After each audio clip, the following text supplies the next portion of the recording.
Okay, we're going to have two topics this week. Today is going to be the nature of there being tribes within the Jews, but the broader topic there is why should there ever be a hierarchy?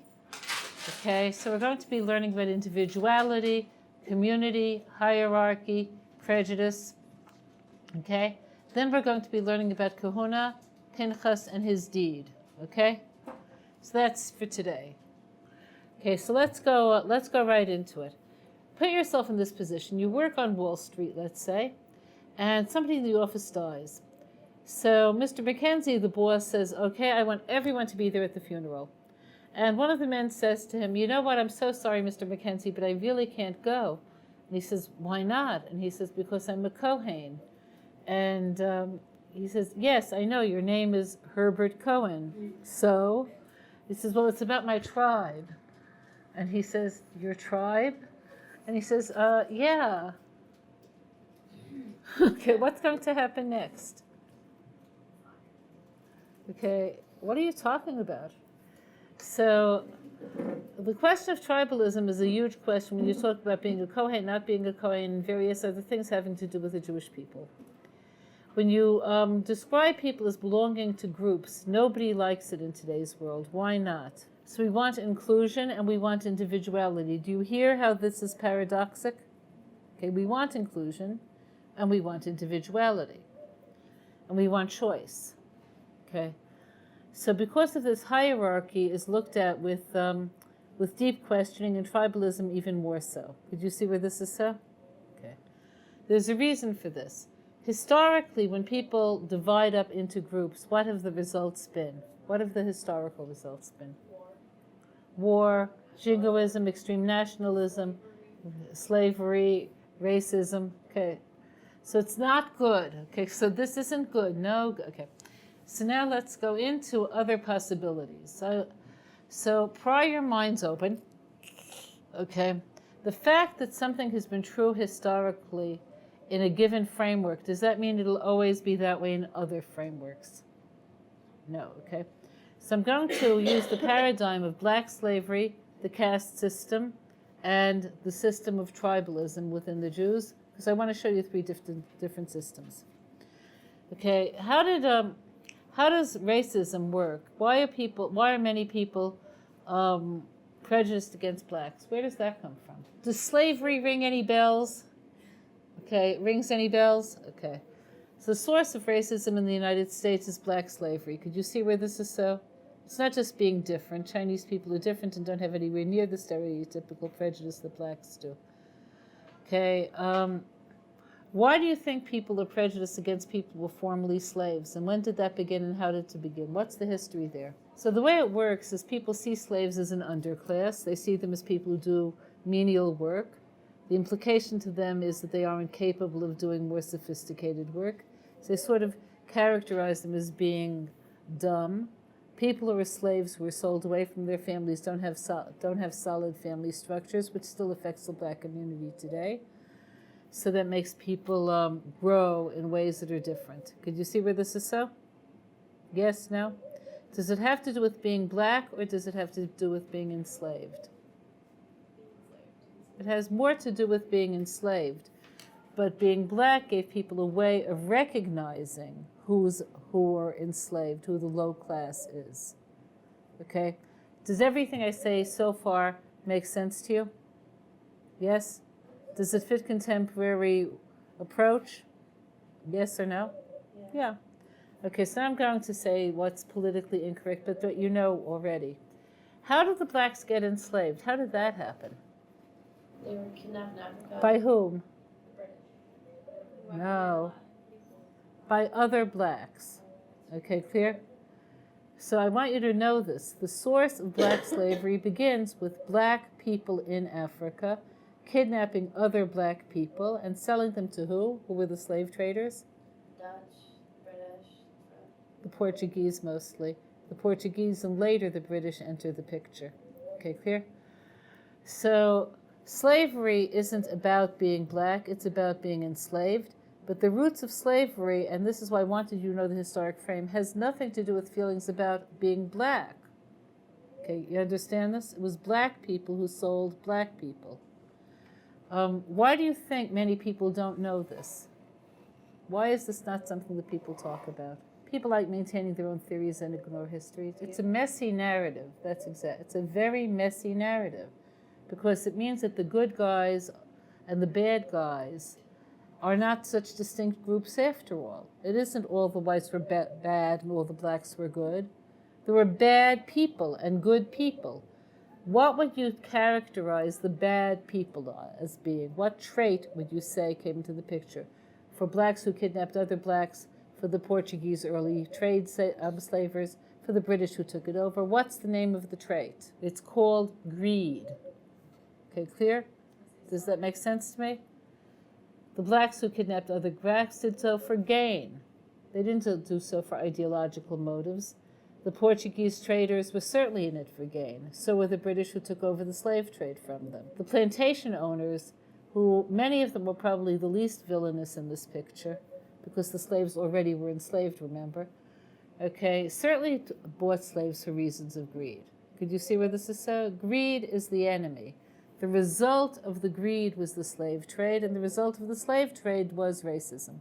You could see this? Okay. Now let's look at the caste system, which is a completely different picture. What do you know about the caste system? The lowest level is the untouchables. Right. And who are the highest levels, do you know? The Brahmins. The Brahmins, okay? So the levels are determined by who?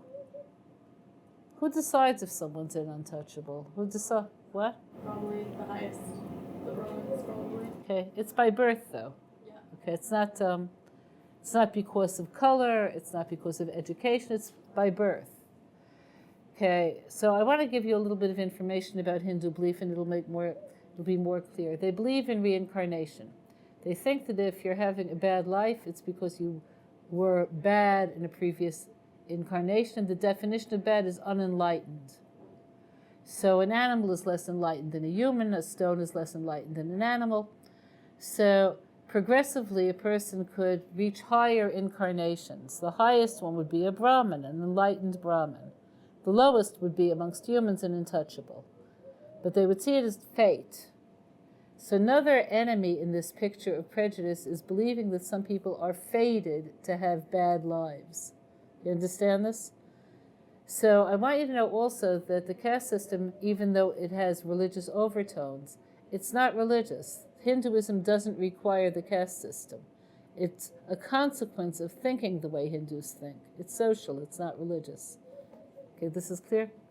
This makes sense to you? Who's the villain here? It's not greed, it's something else. What motivates somebody if it's not greed? Because no one's getting money out of this. What motivates people to feel comfortable with saying, well, he's an untouchable, but I'm a farmer? I mean, I'm not a Brahmin, I'm just a farmer. Okay, what motivates people to systematize things in this way? Ego. Could you see where this is so? So we have two real villains. One is greed, which leads to all sorts of terrible stuff, which led to slavery, which led to racism. Another is ego, which leads to wanting to feel better because somebody is less. Okay, clear? So could you see how different these are? Okay. So now that you could see that you could have things that look the same on the outside and come from a different place, I want to talk to you about the way the system works of hierarchy within the Jews, because there is a system of hierarchy. Okay, so here's another kind of hierarchy and another way of categorization. Suppose you were running a university, okay? And you offer many different sports opportunities, many different sorts of teams. Suppose there was a girl who's 4'8" and weighs 85 pounds. Is she going to be on the basketball team? Probably. No, not if you want the basketball team to succeed, which, in sports that's important. So suppose she says, but I really want to, and it speaks to me, and I really identify myself as a basketball player. Is that going to change anything? Realistically, no, because if the goal is to play basketball, she's not going to be a good basketball player. She's too far from the basket. Okay, clear? Okay, so how would you categorize that kind of limitation? You can't do it because you can't do it. Is it greed? Is it ego? So I'm going to introduce a third possibility, goal orientation. Okay? So tall people should play basketball. She might be a great gymnast. Okay, clear? A 280 pound guy who's 6'5" will probably not be a great gymnast. Okay, this makes sense? Okay. So here's where this gets extremely tricky. In classical racism, people will use the vocabulary of ability to disguise their ego and greed. This makes sense to you? Okay. So therefore I want to throw in an important idea. Only God could make groups that are not determined by ego and greed. Humans are not good at this. Okay, clear? This makes sense to you? Okay. So now I want to take you back to the history of there being tribes amongst the Jews. Okay, all the way up to Pinchas. Okay, so the founder of Judaism was Avraham. So how did Avraham know God? He said, God, everything I see is you. Everything I see is you. The beauty and the ugliness and the sky and the earth and all eternity, it's all you. Is that true? It is. Okay, and that means even me, and that means my mind, my ability to reach out, it's all you. Okay, so if you had to describe Yitzchak's relationship to God in one word, the word would be yes. Okay, clear? So his ability is emunah. Emunah is, the way emunah sounds is yes. Yitzchak started where Avram finished, so he didn't have to rediscover things. He realized that within human beings there's terrible evil. So God can give us an incredible world, make us with enormous potentials, and we could ruin everything. Is that possible? So his strongest desire was to maintain devotion to God that's so real that he could even say no to his ego and to his greed. So if Yitzchak's relationship to God had to be described in one word, what would that word be? No. Okay, I will not. There are lines I do not cross. I will not become... Okay, got this? So Yaakov started where Yitzchak left off.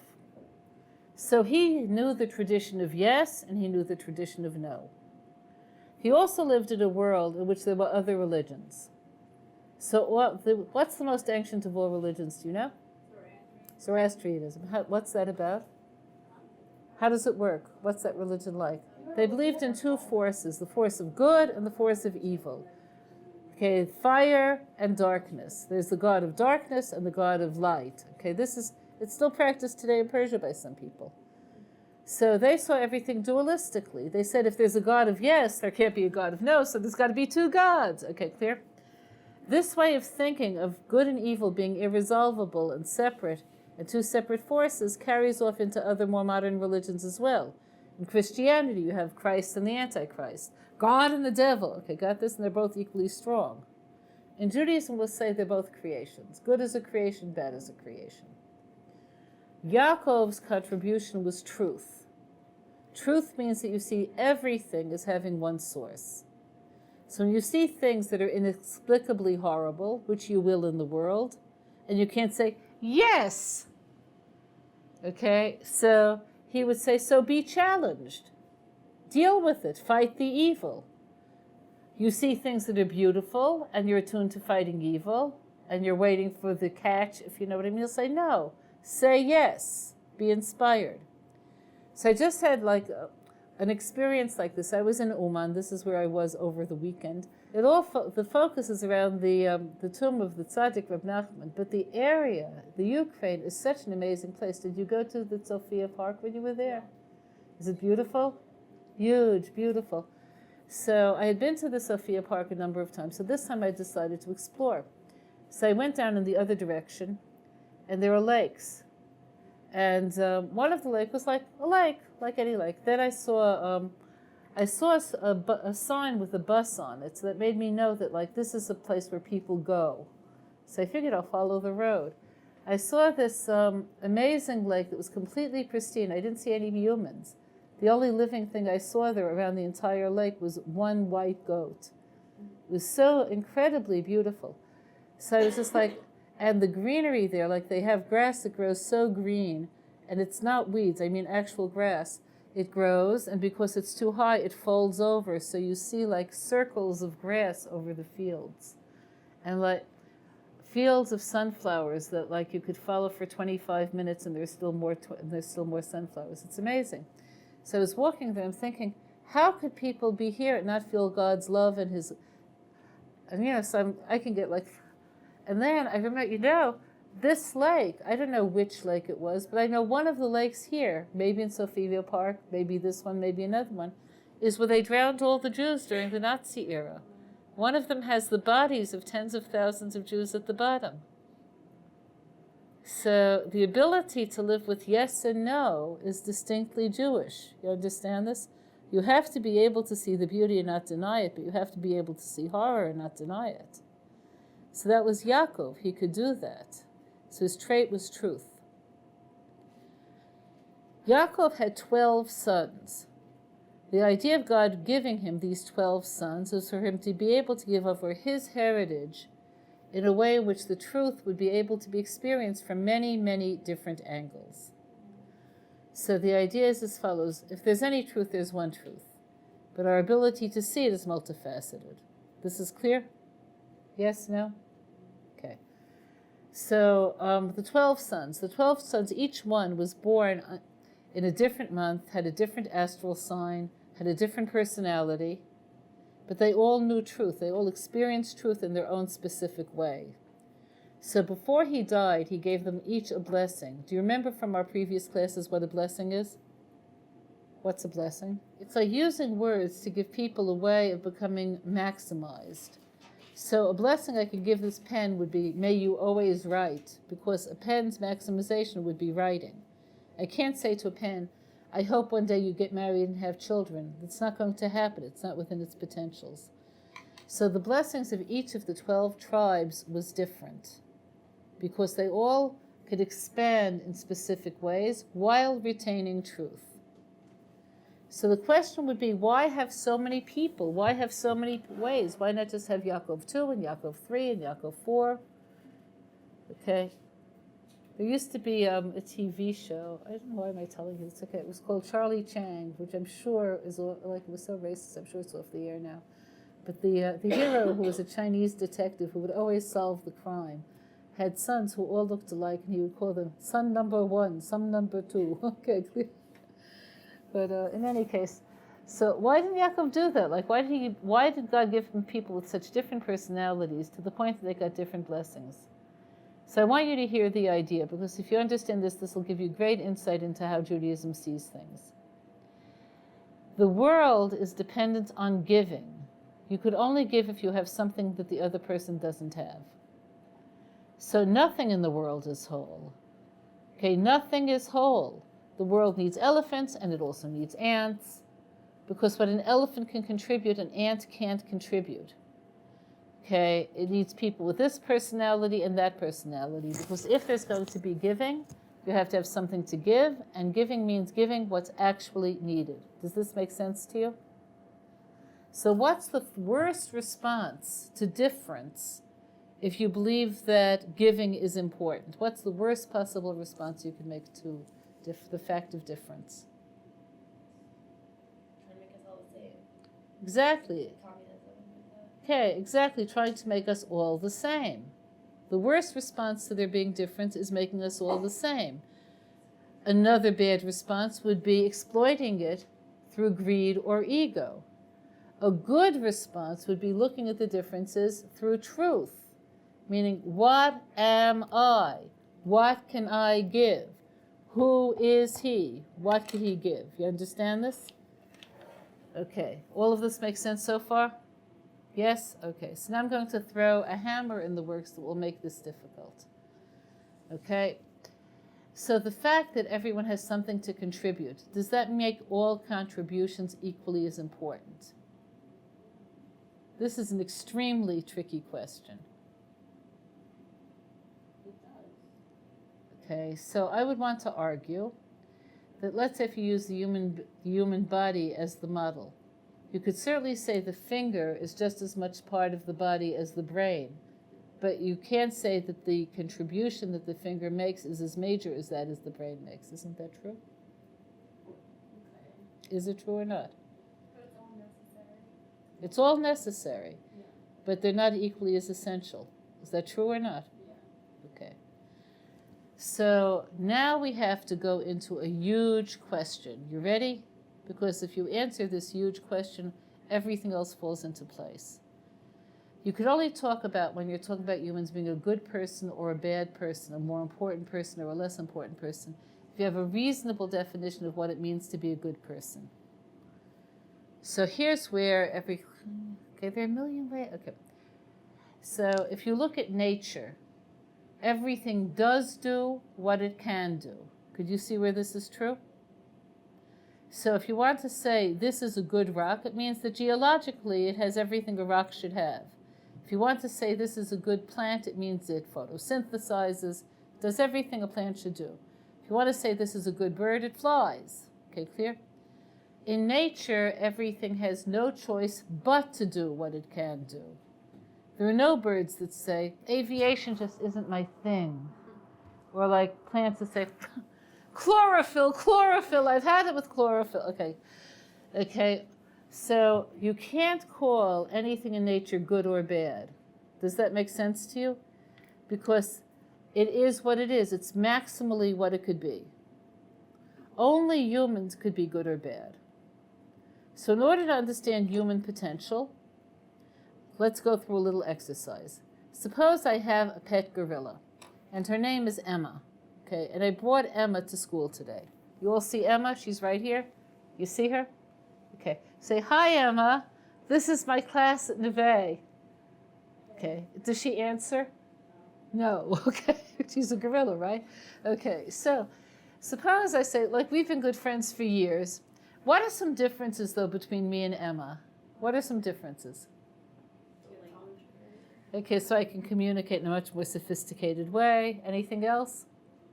Physicality. I'm assuming she's a little broader in the shoulders. A little broader in the shoulders, a little taller, hairier. Yeah, okay, we look different. She has much less freedom to choose her actions. She doesn't have the intellect or the will to choose her actions that a human has. For sure not. Okay? There are no gorillas who have humans as pets. Okay? Tell me anything else? I might be a little bit more aesthetically inclined and creative. I might be able to think abstractly. Self-control. I might have some self-control. I mean, okay. So what we would say, I have nothing against Emma. She's a very good gorilla. But to be a human, you have to maximize human potential. So a good human is somebody who's maximally human, who uses their mind and their heart and their creativity. That makes sense to you? Okay, so the same way not all humans do this with equal success, not all civilizations have done this with equal success. Is that true? The Jewish view is that all of the differences have to be contributive, even though that doesn't mean that there's absolute equality. Okay, clear? So now we can go back to Yaakov's sons. So they all had something to contribute, and without the contribution of each and every one of them, there wouldn't be wholeness. But he needed one of the sons to give over the tradition. So who would you choose if you were him? And remember, his most central trait is truth. Who would you choose to give over the tradition? What kind of a person? Someone who knows the tradition, who has a strong sense of truth, right? So that was the tribe of Levi.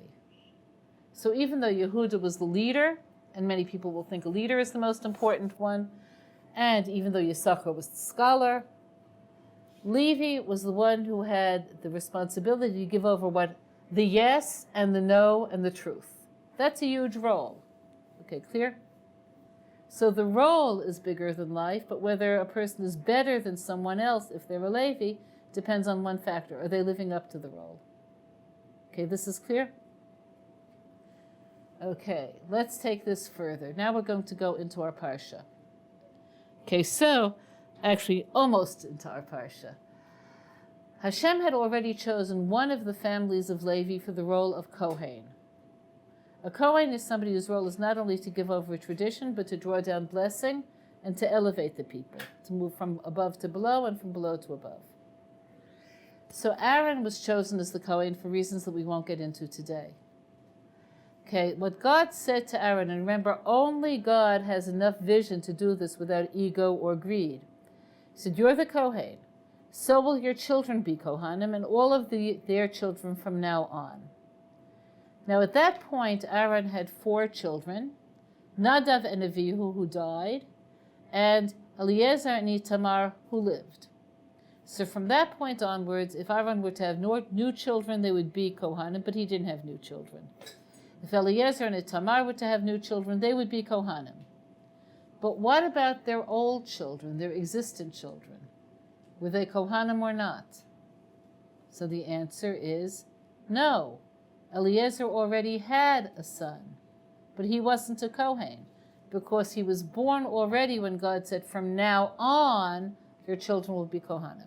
This is clear? The name of Eliezer's son, the non-Kohen, was Pinchas. Ah, the thick platans. Okay. So now we would have to question who he is. So he's a regular Levi. That makes sense so far. So let's go back to his background. So his father was Eliezer. Who was his mother? Do any of you know? One of Yitro's daughters was his mother. So people were saying about him, well, of course he's not a Kohen. Look, his grandfather served idols. Okay, clear? Okay. Tov. So you all recall the Pinchas story from last week, right? And we left with the question whether is he right, is he wrong, and where does morality fit into this when he took the law seemingly into his own hands in order to prevent the ultimate disintegration of the Jewish people. Remember this? Okay. In the light of everything we learned today and what you would know about what that would say about who Pinchas is it possible that he was right? Given who he is, assuming that he's living up to his role, he sees his primary role in life as maintaining the tradition. Is what he did right or wrong? Okay, so the argument that he was wrong is that he killed someone and he took the law into his own hands rather than calling in the authorities. The argument that he was right in what we've learned today is being a good person means using your potentials.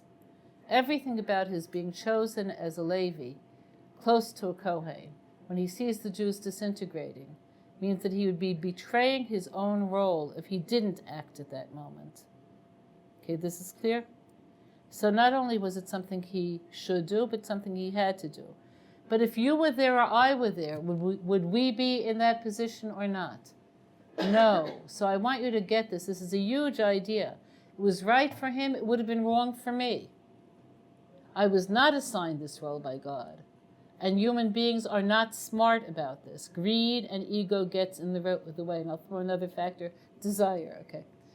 Greed, ego, desire get in the way. I would have been wrong. Pinchas was right. Yeah? Is it been contradicting that a Kohen cannot be near a dead body? Excellent question. How often in these classes have you heard me say a question was good? Never. This is an excellent question. In fact, it's the question that the Talmud asks about this. Okay, so the reason why, this is, a scholarly question, is that he wasn't given the role of Kohen, even though he was already a Levi, since, again, he was born before the Kahuna was given. You understand what I'm saying? Okay, he wasn't a Kohen yet, so therefore it was permitted for him to kill Pinchas, for him to kill Zimri. Okay, clear? Where is this supposed to take you? Remember, this has to be relevant. Remember relevance? When cause and relevance, okay. You have to know who you are. Figure it out. Now you have to figure out who you are as a woman, as a Jew, as somebody in your life situation. Okay, figure it out.